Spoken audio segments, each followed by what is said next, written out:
Hi, welcome to another episode of 6 Cents Out of a Nickel. I give tips, tricks, and knowledge to help you live a better life. Let's get on with it.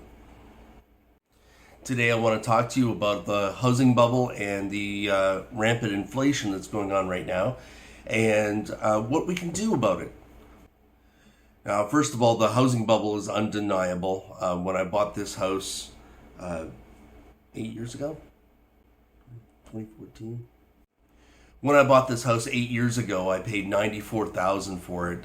It had an assessed value of $134,000, which meant I had about $40,000 to play with to bring it up to code.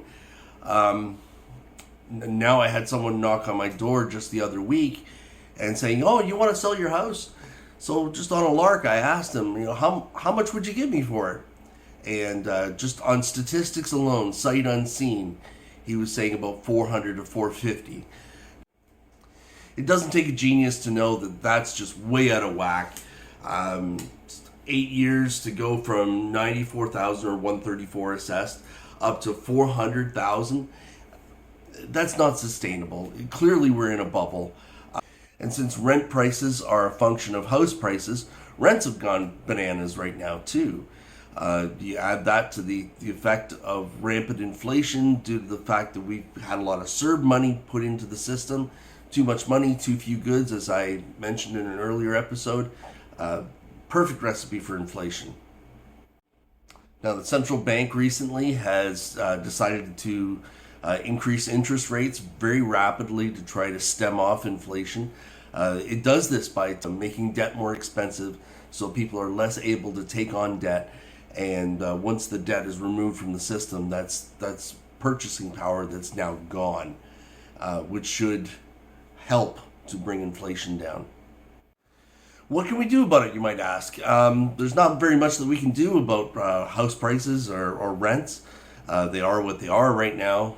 There's really no way around it. You have to live somewhere.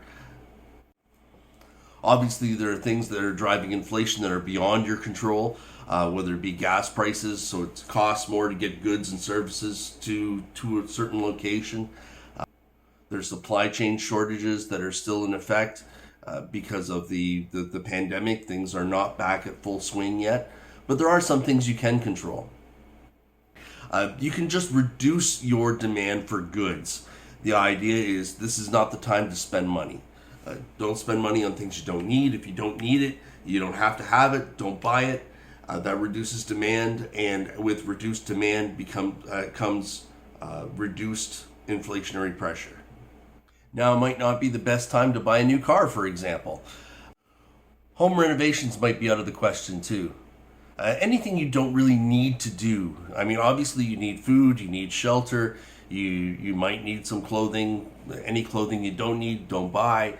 That'll all help to reduce demand. And when you reduce demand, the inflationary pressure gets eased as well. And I'm afraid that's all we can do. We can just have to reduce our demand and wait it out. How long is this going to take? Who knows? It could be 6 months, it could be a year, it could be 2 years. It all depends on how persistent the inflationary pressure actually is. I think it's encouraging to note that after a period of excess inflation, you end up with a period of deflation because inflation just carries on and goes too far and it has to snap back to some kind of a median. So just look out for that. When that deflation begins to happen, it's not going to go back down to where it was. That's just not realistic. But when that deflation actually reduces that pressure back down to a normal level, that's the time to buy things. That's the time to resume spending because things have normalized again. And that's it for this episode. Another short one. Thank you for watching, and I'll see you next time.